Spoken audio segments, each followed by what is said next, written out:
ఈ ప్రత్యేక ప్రార్థన కొడుకుని చేరవచ్చిన మీకు వందనాలు, స్తోత్రాలు, అందరికీ వందనాలు. இந்த விசேஷித்த ஜெப கூட்டத்திற்கு வந்ததால் உங்களை வாழ்த்துகிறோம். ఈ సాయంకాల సమయంలో చిన్న వాక్య సందేశాన్ని మనం ముందు இந்த மாலை நேரத்திலே ஒரு சிறிய வேத பகுதியை நாம் பார்க்கலாம். ఈ జూలై మాసమంతా కూడా దేవుడు మీకు కృప అనుగ్రహింపబడును గాక. இந்த ஜூலை மாதம் முழுவதுமாக கர்த்தருடைய கிருபை உங்களுக்கு கொடுப்பாராக. ఫిలిప్పీయులకు రాసిన పత్రిక 4వ అధ్యాయం 19వ వాక్యాన్ని చదువుకుందాం. பிலிப்பியர் நிருபம் 4ஆம் அதிகாரம் 19ஆம் வசனத்தை வாசிக்கலாம். ఫిలిప్పీయులకు రాసిన పత్రిక 4వ అధ్యాయం 19వ వాక్యం. பிலிப்பியர் 4:19ஆம் வசனம். కాగా చదవండి. కాగా దేవుడి తన ఐశ్వర్యము చొప్పున క్రీస్తు యేసునందు మహిమలో మీ ప్రతి అవసరము తీర్చును. ఈ మాట ఈ జూలై మాసం కూడా దేవుడికి పట్ల నెరవేర్చును గాక. இந்த வார்த்தையை தேவன் இந்த மாதத்திலே உங்களுடைய வாழ்க்கையிலே நிறைவேற்றுவாராக. మనం ఆరాధించుచున్న దేవుడు ఆయన ఐశ్వర్యవంతుడు. நாம் ஆராதிக்கிற தேவன் அவர் ஐஸ்வர்யம் உள்ளவர். తన ప్రజలకు కూడా తన ఐశ్వర్యము చొప్పున ప్రతి అవసరత తీర్చే దేవుడు మన దేవుడు. தன்னுடைய ஜனங்களுக்கும் தேவன் தன்னுடைய ஐஸ்வர்யத்தினாலே எல்லா விதமான அவசரங்களையும் தீர்க்கக்கூடியவராக இருக்கிறார். అందుకే యేసుక్రీస్తు వారి ఈ లోకానికి వచ్చినప్పుడు ఆయన ఐశ్వర్యవంతుడుగా మనల్ని ఐశ్వర్యవంతులుగా చేయడానికి ఆయన దరిద్రుడాయను అని కొరింథీ పత్రికలో పౌలు గారు రాస్తారు. ஆகவே இயேசு கிறிஸ்துவானவர் இந்த உலகத்திற்கு வந்தபோது நாம் ஐஸ்வர்யவான்களாக மாற்றப்படுவதற்கு அவர் தரித்திரராக இந்த உலகத்திலே வந்தார். ప్రతి ఆశీర్వాదం యేసుక్రీస్తు ద్వారానే దేవుని ప్రజలు అనుభవిస్తారు. எல்லா விதமான ஆசீர்வாதங்களையும் இயேசு கிறிஸ்துவின் மூலமாக நாம் பெற்றுக்கொள்கிறோம். గత దినాల్లో కూడా మీ కుటుంబాలని దేవుడు ఎంతగానో ఆశీర్వదించి మీ అవసరతలు తీరుస్తూ వచ్చారు. கடந்த தினங்களிலும் தேவன் உங்களுடைய வாழ்க்கையில் அநேக அற்புதங்களை செய்து ஆசீர்வதித்திருக்கிறார். ఈ జూలై మాసంలో కూడా దేవుడు తన ఐశ్వర్యము చొప్పున మీ ప్రతి అవసరత ప్రభు తీర్చును గాక. இந்த ஜூலை மாதத்திலும் தேவன் தம்முடைய ஐஸ்வர்யத்தினாலே உங்களுடைய எல்லாவித தேவைகளையும் சந்திப்பாராக. స్వాస్థ్యము ఆశీర్వాదం దేవుని యొద్ద నుండే వస్తుంది. விசுவாசம் ஆசீர்வாதம் தேவனிடத்திலிருந்து வருகிறது. ఫ్రమ్ జాయిన్ సియోను నుండి యెహోవా నిన్ను ఆశీర్వదించును గాక అని కీర్తనలో కూడా రాయబడింది. சியோனிலிருந்து கர்த்தர் உன்னை ஆசீர்வதிப்பாராக என்று சங்கீதத்தில் எழுதப்பட்டிருக்கிறது. ప్రతి ఆశీర్వాదం పరలోకము నుండే దేవుని యొద్ద నుండే వస్తాయి. எல்லா விதமான ஆசீர்வாதங்களும் பரலோகத்திலிருந்து தேவனிடத்திலிருந்து வருகிறது. అవి ఒకటి భూ సంబంధంగాను, రెండవది ఆత్మ సంబంధంగాను ఉంటుంది. அவை ஒன்று உலகத்துக்குரிய ஆசீர்வாதம், பரலோகத்துக்குரிய ஆசீர்வாதங்களாக இருக்கிறது. కీర్తనాకారుడు దావీదు కూడా కొండల తట్టు నా కన్నులు ఎత్తుచున్నాను, సహాయం ఎక్కడ నుండి వచ్చును అని కీర్తనలో కీర్తిస్తూ ఉన్నారు. சங்கீதக்காரனும் பர்வதங்களுக்கு நேராய் கண்களை ஏறெடுக்கிறேன், எனக்கு ஒத்தாசை வரும் பர்வதங்களுக்கு நேராய் கண்களை ஏறெடுக்கிறேன் என்று பாடுகிறார். కొండల తట్టు అన్నప్పుడు భౌతికంగా ఉంటున్న కొండల గురించి అక్కడ కీర్తనకారుడు రాయలేదు. பர்வதங்களுக்கு நேராக என்று எழுதப்பட்ட போது உலக ரீதியாக அல்ல. ఫ్రమ్ జాయిన్ సియోను కొండ, అక్కడ నుండి దేవుడు అక్కడ ఉన్నాడు, అక్కడ నుండి తన ప్రజల్ని ఆశీర్వదిస్తూ ఉన్నాడు. சியோன் மலையிலிருந்து தேவன் தன்னுடைய ஜனங்களை ஆசீர்வதிப்பார் என்று எழுதுகிறார். ఎత్తైన శిఖరము నుండి దేవుడు తన ప్రజల్ని ఆశీర్వదిస్తూ ఉన్నాడు. உயரமான பர்வதத்திலிருந்து தேவன் தன்னுடைய ஜனங்களை ஆசீர்வதித்துக் கொண்டிருக்கிறார். కనుక ఈ జూలై మాసంలో సియోను నుండి యెహోవా మీ ప్రతి అవసరత తీర్చి ఆశీర్వదించును గాక. ஆகவே இந்த ஜூலை மாதத்திலே சியோனிலிருந்து தேவன் உங்களை ஆசீர்வதிப்பாராக. ఆశీర్వాదాల కొరకు లోకరీతిగా ప్రయాసపడే వాళ్ళు ఉన్నారు. ஆசீர்வாதங்களுக்காக உலக ரீதியாக அநேக பிரயత్నங்கள் செய்பவர்கள் அநேகர் உண்டு. వాటిని వేరే విధంగా పొందుకొని నష్టపోయిన వాళ్ళు కూడా ఉన్నారు. அவற்றை வேறு விதமாக பெற்றுக்கொண்டு அவற்றினாலே நஷ்டப்பட்டவர்கள் அநேகர் உண்டு. బైబిల్లో రాజుల మొదటి గ్రంథం 21వ అధ్యాయము మొదటి 3 వాక్యాలు నోట్ చేసుకొని మీరు తర్వాత చదువుకోండి. 1 ராஜாக்கள் 21ஆம் அதிகாரத்திலே முதல் 3 வசனங்களை வாசிக்கலாம். అక్కడ ఆహాబు అనే ఒక రాజు ఉన్నాడు. அங்கே ஆகாப் என்கிற ஒரு ராஜா உண்டு. ఆ తర్వాత నీతిమంతుడైన నాబోతు అనే ఒక వ్యక్తి కూడా ఉన్నాడు. நீதிமானாகிய நாபோத் என்பவரும் அங்கே காணப்படுகிறார். నీతిమంతుడైన నాబోతు ఆయనకు ఒక ద్రాక్ష తోట ఉంది. நீதிமானாகிய நாபோத்திற்கு ஒரு திராட்சை தோட்டம் உண்டு. ఆ ద్రాక్ష తోట ఆహాబు రాజు యొక్క నగరును ఆనుకొని ఉంది. அந்த திராட்சை செடியானது ஆகாப் ராஜாவுடைய தோட்டத்துக்கு அருகாமையில் இருந்தது. ఆహాబు రాజు యొక్క నగరును ఆనుకొని నాబోతు యొక్క ద్రాక్ష తోట ఉన్నది.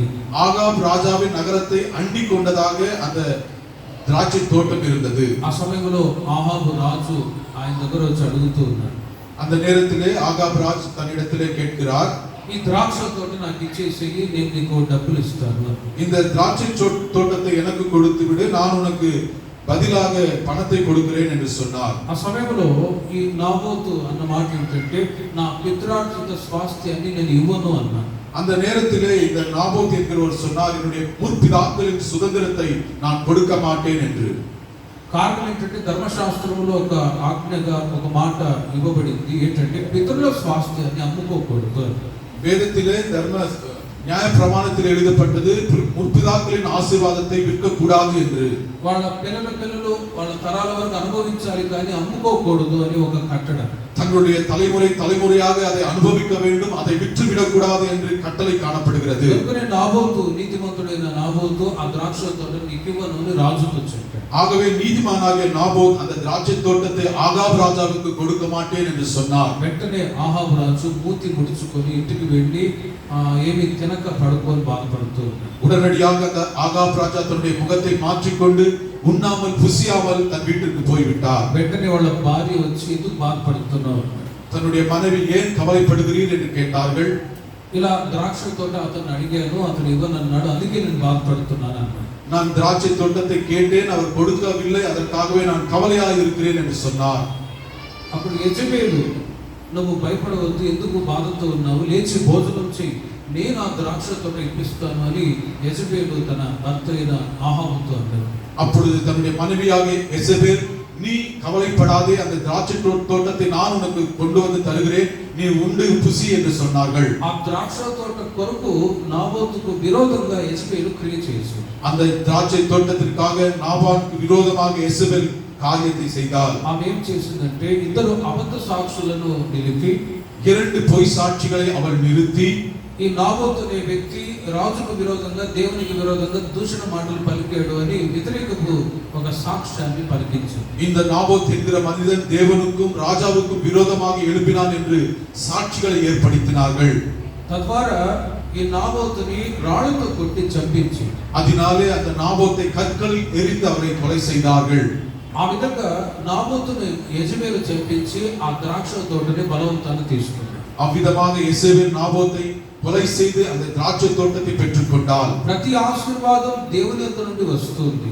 எல்லா ஆசீர்வாதமும் தேவனிடத்திலிருந்து வருகிறது. అవర్ ప్రాస్పెరిటీ లేక మన స్వాస్థ్యం, మనం పొందుకున్న ఆశీర్వాదాలు దేవుని యొద్ద నుండి వస్తున్నాయి. நம்முடைய சுதந்திரமும் ஆசீர்வாதம் தேவனிடத்திலிருந்து வருகிறது. కానీ ఆ ఆశీర్వాదాన్ని సాతానుడు దొంగిలించుకోవాలని ప్రయత్నం చేస్తాడు. அந்த ஆசீர்வாதங்களை சாத்தானவன் திருட வேண்டும் என்று வாஞ்சையாய் இருக்கிறார். రక్షించబడి బాప్తిసం తీసుకొని సంఘ సహవాసానికి వచ్చిన మీరు దేవుని చేత ఆశీర్వదించబడ్డారు. ரட்சிக்கப்பட்டு ஞானஸ்நானம் பெற்று தேவ சபைக்கு வருகிற நீங்கள் தேவனாலே ஆசீர்வதிக்கப்பட்டிருக்கிறீர்கள். ఆ ఆశీర్వాదాన్ని దేవుని యొద్ద నుండి మీరు పొందినప్పుడు సాతాను దొంగిలిస్తాడు. அந்த ఆశీర్వాదத்தை நீங்கள் தேவனிடத்தில் பெற்றுக்கொண்ட போது சாத்தான் அதை பறிக்க பிரயத்தனம் செய்வார். కానీ వాడు ఎన్ని ప్రయత్నాలు చేసినా మీరు పొందిన ఆశీర్వాదాలు అవి కడవరకు మీ పట్ల మీ పిల్లల జీవితాల్లో స్థిరంగా నిలిచి ఉండును గాక. அவன் எத்தனை பிரயத்தனங்கள் செய்தாலும் தேவன் கொடுத்த ஆசீர்வாதங்கள் உங்கள் வாழ்நாள் முழுவதும் தங்கி இருப்பதாக. లోకరీతిగా ఆహాబు యెజబేలు నీతిమంతుడైన నాబోతును చంపి ద్రాక్ష తోటను తీసుకున్నారు. உலக ரீதியாக ஆகாபும் எசபேலும் நாபோத்தை சாகடித்து அந்த திராட்சை தோட்டத்தை பெற்றுக்கொண்டார்கள். కానీ నాబోతు దేవుని చేత మేలు పొందినవాడు కాబట్టి ఆ స్వాస్థ్యాన్ని నేను ఇవ్వనన్నాడు. ஆனால் நாபோத் என்பவரோ தேவனால் சுதந்திரத்தை பெற்றுக்கொண்டபடினாலே அதை கொடுக்க மாட்டேன் என்று சொன்னார். దేవుడిచ్చిన ఆశీర్వాదాలు చాలా శ్రేష్టమైనవి.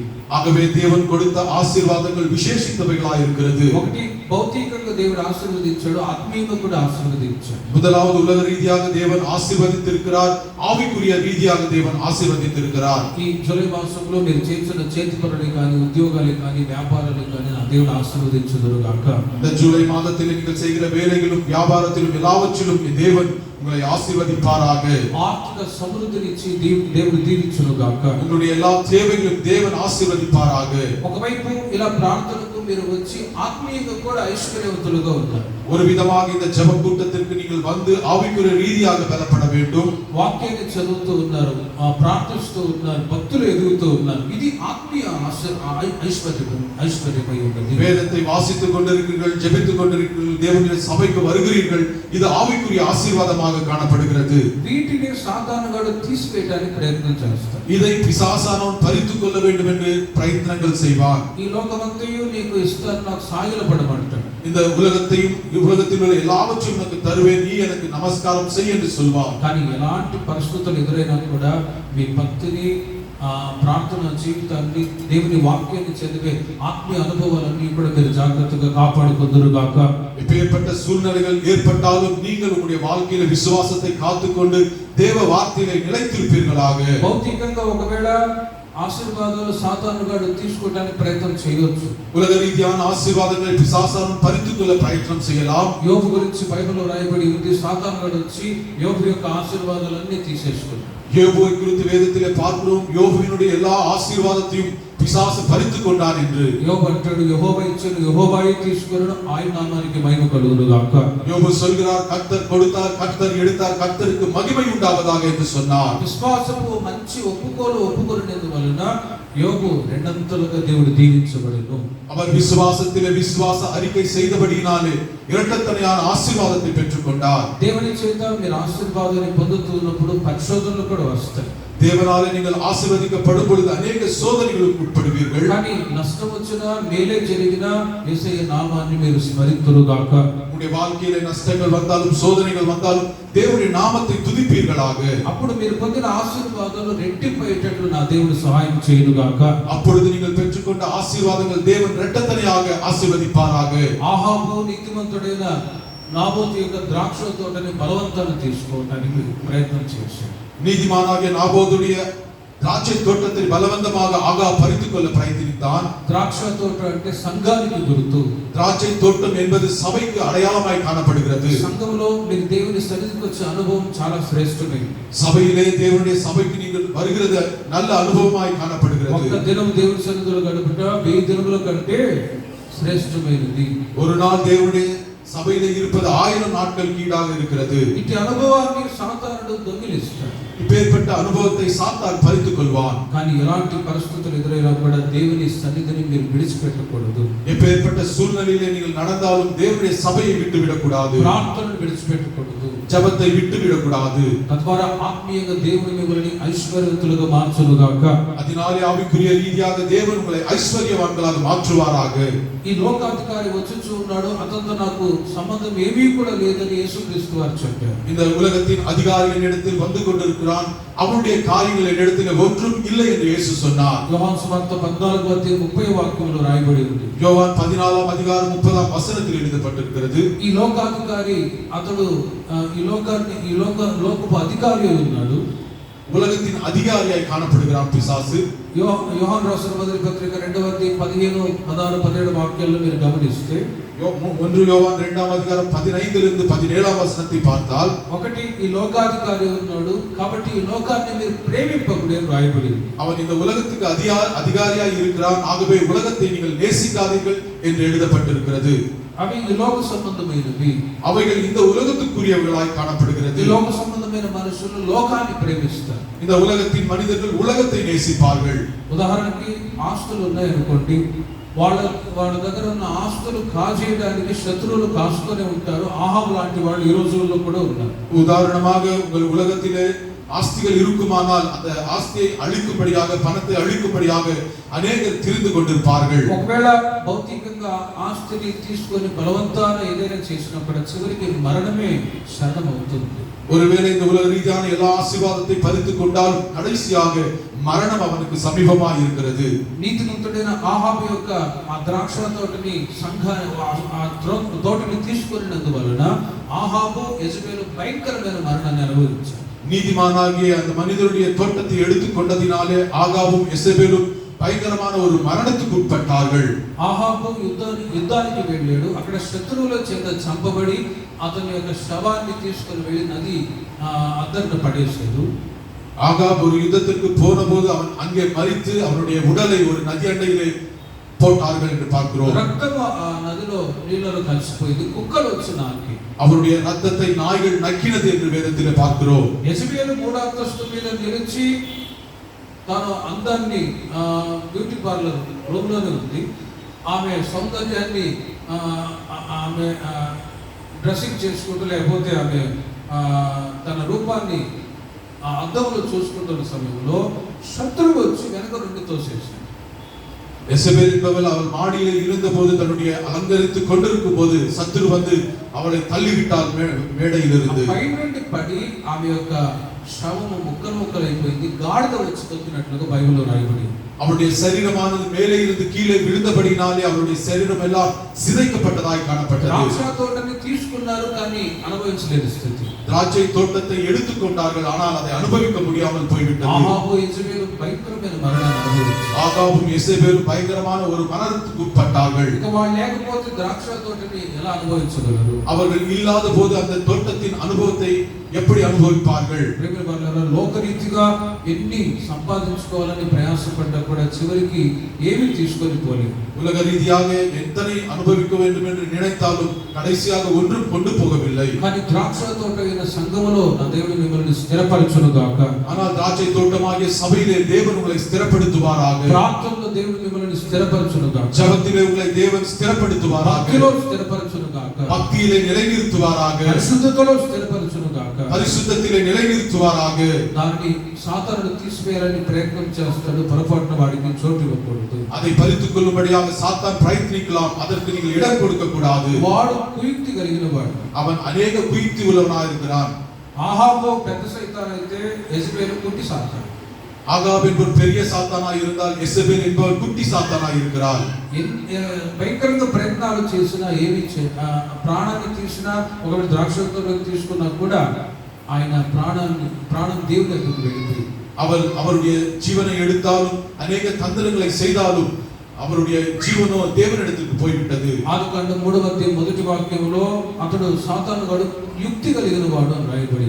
ஆதியாகமம் 3 அதிகாரத்திலே சாத்தானான் தந்திரம் உள்ளவன் என்று எழுதப்பட்டிருக்கிறது. ఆదికాండం 3:1 యుక్తి గలవాడు సాతానుగాడు. ஆதியாகமம் 3 அதிகாரம் 1 சாத்தானான் தந்திரமானவன் என்று எழுதப்பட்டிருக்கிறது. చూచుటకు అందంగా రమణీయంగా ఉన్నదాన్ని అవ్వ తిని సోదరుల గురి యుక్తిలో పడిపోయి, பார்ப்பதற்கு ரம்யமாய் காணப்பட்ட அந்த கனியை பார்த்து ஏவாளானவள் பாவத்திலே விழப்பட்டாள். పేతురు రాసిన మొదటి పత్రిక 5:8 గర్జించు సింహము సాతానుగాడు. பேதுரு 5 அதிகாரம் 3 சாத்தானவன் గర్జిக்கும் సింగத்தை పోల చుట్టి తిరిగిరాన్ என்று எழுதப்பட்டிருக்கிறது. వాడైనా కూడా లోకములో ఉన్నవాని కంటే మనలో ఉన్న యేసు గొప్పవాడై ఉన్నాడు. చప్పట్లు కొట్టండి అందరూ గట్టిగా. அவர் எப்பேற்பட்டவராய் இருந்தாலும் உலகத்தில் இருப்பவரை காட்டிலும் உங்களில் இருப்பவர் பெரியவராய் இருக்கிறார். మీ ఆత్మీయతను తీసివేయడానికి ఎంత ప్రయత్నం చేసినా వాడేమి చేయలేదు. உங்களுடைய ஆவிக்குரிய வாழ்க்கையிலே அவற்றை பறித்துக் கொள்ள வேண்டும் என்று எவ்வளவாய் பிரயாசப்பட்டாலும் அவனால் ஒன்றும் செய்ய முடியாது. అందుకే ఖచ్చితంగా మీరు ప్రార్థనలో పాల్గొనాలి. ஆகவே உண்மையாகவே நீங்கள் ஜெபத்திலே பங்கு கொள்ள வேண்டும். కొద్దిగా ప్రార్థనకి భక్తికి దూరం అవుతున్నారనుకో సాతానుగాడు తన వైపు ఆకర్షిస్తాడు. ஜெபத்திற்கும் தேவனுக்கும் நீங்கள் தூரமாகும் போது பிசாசானவன் உங்களுக்கு சமீபமாய் இருப்பான். అప్పుడు ఆత్మీయతలో బలహీనులు అవుతారు. அப்பொழுது ஆவிக்குரிய வாழ்க்கையிலே நீங்கள் பலவீனர்களாய் காணப்படுவீர்கள். ఈ జూలై మాసం అంతా ఇలాగే ప్రతి ప్రార్థనలో మీరు పాల్పొంది ఆయన మందిర ఆవరణలో ఉంటున్న మేళ చేత తృప్తిపరచబడుదురు గాక. இந்த ஜூலை மாதம் முழுவதுமாய் தேவனுடைய சபையிலே நீங்கள் பங்கு கொண்டு தேவனுடைய ஆசீர்வாதங்களை பெற்றுக் கொள்வீர்களாக. ఎఫెసీయులకు రాసిన పత్రిక 1:3 எபேசியருக்கு எழுதின நிருபம் 1 அதிகாரம் 3 ఆత్మ సంబంధమైన ప్రతి ఆశీర్వాదమును మనకు అనుగ్రహించను అని అక్కడ రాయబడి ఉంది. ஆவிக்குரியதான எல்லா ஆசீர்வாதங்களும் அவர் நமக்கு கொடுத்திருக்கிறார் என்று எழுதப்பட்டிருக்கிறது. ఈ ఆశీర్వాదాలు ఏ ఒక్కరు నష్టపరచుకోకూడదు. இந்த ஆசீர்வாதத்தை ஒருவரும் இழந்து போக கூடாது. భౌతికంగా మీరు ఆశీర్వదించబడే కొలది స్పిరిచువల్ గా ఎదుగుతూ రావాలి. ஆவிக்குரிய உலகத்தின் ரீதியாக நீங்கள் ஆசீர்வதிக்கப்பட்டது போலவே ஆவிக்குரிய வாழ்க்கையிலும் ஆசீர்வதிக்கப்பட வேண்டும். గతంలో ఒకసారి చెప్పాను మీకు, கடந்த நாட்களிலே நான் சொல்லி இருந்தேன், ఆశీర్వాదాలు పెరుగుతుండే కొలది దేవునికి దూరమయ్యే వాళ్ళు ఉన్నారు, దగ్గరయ్యే వాళ్ళు కూడా ఉన్నారు. ஆசீர்வாதங்கள் பெருக பெருக அநேக தேவனுக்கு தூரமாகி கொண்டிருக்கிறார்கள். ఆత్మీయతలో మీరు అభివృద్ధి చెందుదురు గాక. ஆனால் ஆவிக்குரிய வாழ்க்கையிலே நீங்கள் விருத்தி அடைவீர்களாக. ఎఫెసీయులకు రాసిన పత్రిక 6:12 எபேசியர் 6 அதிகாரம் 12 మీరు పోరాడున్నది ఆకాశ మండలమందున దురాత్మల సమూహముతో రాయబడి ఉంది. நீங்கள் போராடிக்கொண்டு இப்பிரபஞ்சத்தின் மாம்சத்தோடு ரத்தத்தோடு அல்ல, ஆகாயத்தில் இருக்க ஆகாய மண்டலத்தோடு போராடி கொண்டிருக்கிறீர்கள். వచ్చుచు పోవచ్చు ఉండి యోబు గ్రంథంలో మనం చదివినట్లుగా అక్కడ సాతానుగాడు నష్టాన్ని కలుగజేయవచ్చు. அங்கே யோபுவினுடைய வாழ்க்கையை பார்க்கும் பொழுது சாத்தானான் அநேக நஷ்டங்களை ஏற்படுத்திக் கொண்டிருந்தான். కానీ నష్టాలు కలిగిన దేవుని యొక్క నామాన్ని మీరు గణపరచుదురుగాక. எத்தனை நஷ்டங்கள் வந்தாலும் நீங்கள் தேவனுடைய நாமத்தை மகிமைப்படுத்துவீர்களாக. అప్పుడు సాతానుగాడు సిగ్గుపడిపోతాడు. அப்பொழுது சாத்தானுக்கு வெட்கம் உண்டாகும். దేవుడు ఎందుకు ఇలా చేశాడు అని ఒకవేళ యోబు అని ఉంటే పరిస్థితులు ఎలా ఉండేవి? தேவன் ஏன் இவ்விதமாய் செய்தார் என்று யோபு சொல்லியிருந்தால் என்ன நடந்திருக்கும்? కానీ యోబు అంటాడు నా విమోచకుడు సజీవుడు. ஆனால் யோபு சொன்னார் என் மீட்பர் உயிரோடு இருக்கிறார் என்று. నేను చనిపోయి మట్టిలో పెట్టబడ్డా మళ్ళా నేను నా దేవుడు నన్ను సజీవంగా లేపగలడు అనే విశ్వాసం. நான் மரித்து அடக்கம் செய்யப்பட்டாலும் என் மீட்பர் என்னை உயிரோடு எழுப்புவார் என்கிற ஒரு விசுவாசத்தை கொண்டிருந்தார். అట్టి విశ్వాసం మీరు కలిగి ఉందురుగాక. அப்பேற்பட்ட விசுவாசத்தை நீங்கள் பெற்றிருப்பீர்களாக. ఆత్మీయ ఆశీర్వాదాలు కూడా తీసుకోవడానికి కుయుక్తిగా క్రియేట్ చేస్తాడు సాతాను. ஆவிக்குரிய ஆசீர்வாதங்கள் பறித்துக் கொள்ள சாத்தானான் தந்திரமாய் செயல்படுவான். కానీ ఈ అనుభవాన్ని ఏ ఒక్కరు దేవుని సన్నిధిలో ఉండే అనుభవాన్ని విడిచిపెట్టకూడదు. ஆனால் நீங்கள் இப்பேற்பட்ட ஒரு அனுபவத்தை விட்டு விடாமல் காத்துக்கொள்ள வேண்டும். సంవత్సరాలు మాసాలు గడిచే కొద్దీ దేవునికి మీరు దగ్గర అవుతున్నారు. வருடங்களும் மாதங்களும் கழிந்தாலும் நீங்கள் தேவனுக்கு சமீபமாய் வர வேண்டும். ప్రభు రాకడ సమీపిస్తుండే కొలది ఇంకా ప్రార్థనలో ఎదగాలి. தேவனுடைய வருகை சமீபமாய் இருக்கிறபடினாலே நீங்கள் ஜெபத்தில் வளர வேண்டும். అప్పుడే ప్రభు వచ్చినప్పుడు ఆయన ఎదుట మనం నిలవగలము. அப்பொழுதே தேவன் வரும்போது அவரிடத்திலே நாம் நிற்கக்கூடியவர்களாய் மாற்றப்படுவோம். ప్రతి ఆశీర్వాదం స్వాస్థ్యం ఐశ్వర్యం క్రీస్తు యొద్ద నుండి వస్తుంది. எல்லா ஆசீர்வாதமும் ஐஸ்வர்யம் தேவனிடத்திலிருந்து வருகிறது. ఆయన ప్రతి అవసరతను తీరుస్తూ ఉన్నారు. அவர் எல்லா அவசரத்தையும் தீர்க்கக்கூடியவராய் இருக்கிறார். భౌతికంగా వాటి కొరకు మనుషులు ప్రాకులాడుతూ ఉంటారు. உலகத்தின் ரீதியாக மனிதர் அதற்காக பிரயாசப்படுவார்கள். కానీ నిజమైన ప్రాస్పెరిటీ లేక స్వాస్థ్యం ఐశ్వర్యం ఏంటి అని బైబిల్లో చూస్తే, ஆனால் உண்மையான ஆசீர்வாதம் ஐஸ்வர்யம் வேதத்திலே என்ன என்று பார்த்தால், ప్రేమిల వారులారా రెఫరెన్స్ 3 చెప్తాను. 16వ కీర్తన 5వ చరణంలో பாருங்கள் சங்கீதம் 16ஆம் அதிகாரம் 5ஆம் வசனத்திலே అక్కడ యెహోవా నీవే నా స్వాస్థ్యము నా భాగమును అని ఆ మాటలు ఉన్నాయి. చదవండి 16వ కీర్తన 5వ చరణం. యెహోవా నా స్వాస్థ్య భాగము నా పానీయ భాగము. చూడండి, ఆ యెహోవాయే మన స్వాస్థ్యము. கர்த்தரே என் சுதந்திரம். లోక సంబంధమైన స్వాస్థ్యం కంటే యేసయ్యే మనకి స్వాస్థ్యం. இந்த உலகத்தின் சுவாசத்தை காட்டிலும் தேவனே நமக்கு சுதந்திரமாய் இருக்கிறார். ఒక భక్తుడు అంటాడు, men with God, ஒரு பக்தன் சொல்லுகிறார், மனுஷன் தேவனோடும் men with God hero, men without Jesus zero. மனிதன் தேவனோடு இருக்கும்போது அவன் ஹீரோவாக காணப்படுவான். தேவன் இல்லாத மனிதன் ஜீரோவாக காணப்படுவான். క్రీస్తులో ఉన్నవాళ్ళు ఐశ్వర్యవంతులు, గొప్పవాళ్ళు. கிறிஸ்துவுக்குள் இருக்கிறவர்கள் ஐஸ்வர்யவான்கள், பெரியவர்கள் என்று பார்க்கிறோம். కనుక క్రీస్తుని విడిచిపెట్టకుండా కడవరకు ఆయనని మనం వెంబడించుదుముగా. ஆகவே கிறிஸ்துவை விட்டு விடாமல் கடைசி வரையும் அவரை பின்பற்றுவோமாக. యూదా పత్రిక 3వ వాక్యములో ఉపదేశము చాలా శ్రేష్టమైనది. யூதாவின் நிருபத்திலே 3ஆம் வசனத்திலே உபதேசம் சிரேஷ்டமானது என்று பார்க்கிறோம்.